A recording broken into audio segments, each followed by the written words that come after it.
Start with a question for Mr. Wiseman and want to say thank you again. Very happy to have a veteran, a fellow Virginian here with us on the panel today. As you know, the 2nd District, the district that I represent, includes the Eastern Shore, Yes.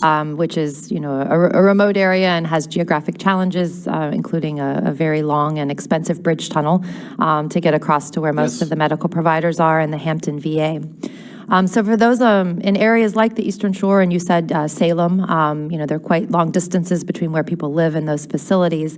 So the distances between their residents and the nearest care providers, many of the veterans residing in these areas, such as where you live or in Northampton and Accomack counties, have difficulty accessing VA healthcare facilities that would normally conduct these CMP exams. Can you provide an example of the importance that the contract examiner services provide in assisting those in rural areas? Do you have cases where you actually dealt? Yes, Madam Chair. We have a VFW post in Accomack County. It's around the corner from the Walmart and the Bojangles. And when you live in areas like that, you are not going to cross that bridge unless you absolutely have to. And so when we have doctors who are willing to take on claims in that area, it's very important. My example is the current VFW post commander of that Accomack County post. He is wheelchair bound.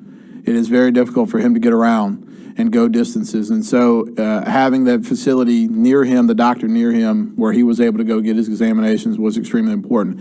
However, because his claim was complex, he had to have multiple CMP exams and only one could be in that area. So he had to go to he actually had to go down to Hampton VA for the rest of it.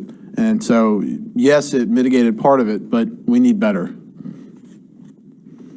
And the next part of my question I had written down ahead of time was, asking you for recommendations. So I really do appreciate the fact that you came with some recommendations that I think are very insightful. And, I have 3 of those that I wrote down and I plan to look into as well, is your comments about contract physicians, but what other types of level of certification of medical professionals could be included in that to increase the access.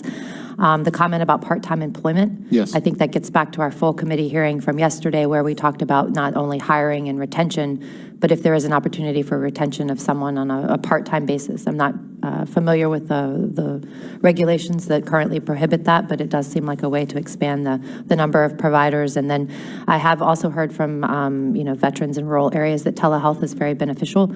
So would like to be able to explore if there's ways to use that in providing these types of exams as well. So thanks for your thoughtful testimony. Thank you.